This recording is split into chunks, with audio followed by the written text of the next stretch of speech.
Are you wondering if the upgrades that you made on your house, or maybe you're making a huge investment into your property, and you're wondering if you're going to get a good return on that investment? Well, this is the video for you. First of all, what is ROI? Let's define it. ROI is return on investment. This means that if I put $1 into updating or remodeling part of the house, will I make back that dollar and then some? My rule of thumb for investing into a property and doing any kind of updates is that I want to see a 3-to-1 ROI minimum, or it's not worth doing. So if I put in $1 of investment, I want to be able to sell it for $3 more. And not all updates will do that for you, but I'm going to share with you some ones that will. But first off, let's address ones that are not going to add value that I commonly see. And these are mistakes that you definitely want to stay clear of. The first one is converting a garage into a living space. Definitely don't do that. It's going to actually hurt your house value. Another one is investing $50,000 or more into solar panels. You're not going to get that money back at all. Putting in a swimming pool. I want to remind you, we live in the Pacific Northwest, not in Arizona or Texas. So that does not add value at all either because of the climate that we live in. I've done whole videos breaking down like 10 or 20 different mistakes that people do when they update their homes. Go back, watch those videos. But those are my top 3 mistakes just to watch out and avoid for. I want to share those with you today in case you haven't seen those other videos. But you need to remember, buyers are going to pay a premium for a home that is truly move-in ready and that does not look like a project. So let's jump into the top 10 updates that add real value to your house. And these are updates that you'll enjoy whether you live in the home for a long time before you sell it or you update it right before you put it on the market. The first one is floors. We like LVP, which is like that vinyl plank, in the main areas. You could use tile or LVP in the bathrooms, nicer carpet in the bedrooms. Floors, they're easy to change out. You can change out the floors in an entire house in 2 or 3 days. So it happens really, really fast. And it's a dramatic facelift on the home. It looks noticeably better right away, especially if you have cheap laminate flooring in there, like Pergo, or you got vinyl flooring or something like that. The LVP is going to be an instant update to that home, okay?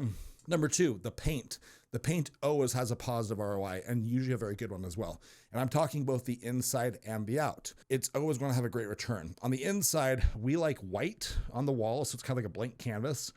You can use staging and colors in the house to warm it up, or an agreeable gray, which a lot of builders use, with white trim. Either one of those is totally fine. So again, white or agreeable gray. Outside, we like something just simple and clean. So white body, black trim, something like that. We have a whole style guide actually on what colors to paint your house, including like the exact number from Sherwin-Williams and a couple different options for you. Our style guide can be bought for $7. It's down below. I'm going to drop a link down there for you if you want to grab that. That gets me number 3 is the kitchen. Kitchens sell houses. They just hands down do. And appraisers put a lot of weight into a kitchen, whether it's been updated or not, when they're determining the value of a particular house. You could update the cabinets for sure. This could be repainting the cabinets. It could be refacing them or completely replacing them. It just depends on how much money you want to spend, how deep you want to go on it. You could include solid countertops as well, which would be quartz, something like that. Granite. I definitely like the white quartz for sure. It always looks very clean. A nice sink faucet. Think like a nice deep basin sink, maybe stainless or something like that, or a farmhouse sink. Updated appliances, usually stainless, like the nice brand like GE, something like that. You don't have to put like, Viking or something if the house isn't like a $2 million house, but just updated appliances that match would be a big one. And then the backsplash. You could do something clean and simple, like just do more quartz in the backsplash. You could do tile, but put a backsplash on that's going to pop. It's going to pay off for sure.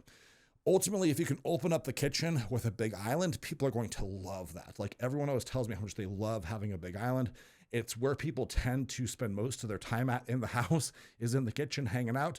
I know with our family, our kids and us, we're always eating at the island. We're not eating at the table. That's just how people live these days. So if you have a nice island that you can put bar stools at, that people can be eating there and hanging out as other people are cooking in the kitchen, that's gonna be a huge win that buyers will absolutely love. It's gonna help your house sell for more money. That gets me number 4, the bathrooms. This is right up there with the kitchen. Updated shower, flooring, vanity, counters. Home Depot and Lowe's, they sell gorgeous pre-done vanities that can be installed in just a few hours. They include the cabinet, they include the countertop, the sink, the faucet.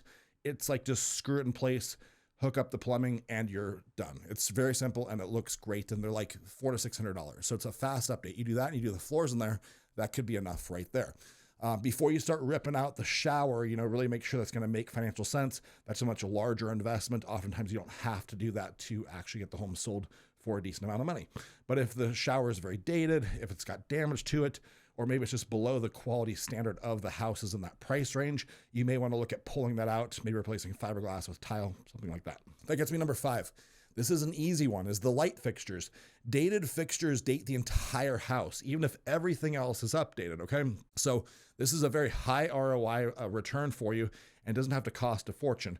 Again, in our style guide, we talk about fixtures a little bit. You can grab that down below, but don't get overly complicated on it. You don't have to do anything crazy. Just go to Home Depot, go to Lowe's, pick out fixtures that look modern, and it's gonna totally update the look and the vibe of the house, especially if your house was built in the 90s, when they used some of those super dated oak looking fixtures. You definitely want to get rid of that look, especially if you update the rest of the house. If you update the rest of the house and then you have these like super outdated fixtures, it's going to be a definite mismatch. It's going to really stand out like a sore thumb. You want to alt a vibe together. That gets me number 6. A lot of people don't think about this. The garage door. If you have like a 1980s garage door, it's going to date the entire exterior, even if you paint it. You can try painting it, but ultimately a new door is going to update the entire outside of the house. It takes one day to do this, so it's very fast, and it gives the whole curb appeal a facelift to the home. I really like this update. A garage door could be between $2,000 and $4,000, just depending on how fancy you go. That gets me number 7, the front door. Do both the garage door and the front door if they're both very, very dated and you want to sell the home for the most amount of money. This is the first impression, and it matters. People, of course, notice the front door when they're walking in to see the house. Sometimes painting it black, red, or blue, like a contrast pop color, is enough to make it sell. But if it's 30 years old, if it looks terrible, if it's got like, faded glass, something like that, replace it with a modern version and get it painted to one of those colors that pops. It's going to be a game changer for you. People love a front door that stands out and that contrasts. Number 8, a landscape refresh. This is an easy one to do. A lot of our sellers do this before they list.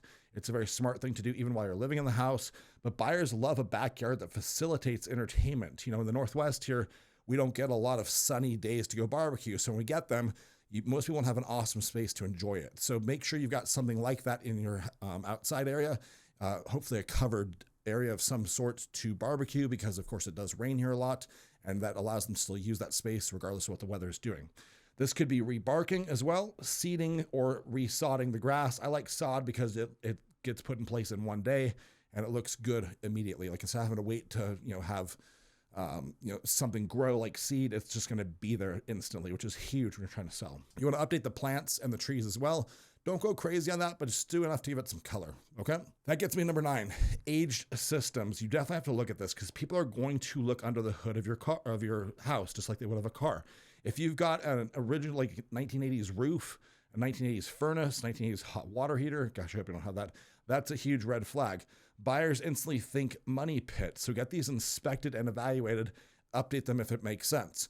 If you think about roofs, they usually last for 25 to 30 years. So you can kind of do the math. It's 2026. If your home was built, earlier than really say like 1995, your roof probably should have been redone at some point or is going to need to be redone very, very soon. You also may have the original water furnace, which is also going to need to be replaced soon. They have about a 20 to 25 year lifespan to a furnace. Hot water heaters, a lot shorter lifespan, more like 10 to 12 years max. So hopefully you don't have the original hot water heater if your home is older, but you can get those swapped out. Water heaters could be like $3,000 to $4,000. Furnace is a bigger deal. I mean, it could be like $5,000 to $8,000. A roof, I've seen everything as low as $10,000 on small starter homes. I've seen as high as $40,000 on expensive metal roofs or wood shake roofs. So it really does vary on the type of home and the type of roof and just how big it is. That gets me to the last one, which is number 10, the floor plan. I realize the floor plan is not the easiest thing to change. That's why I put it last.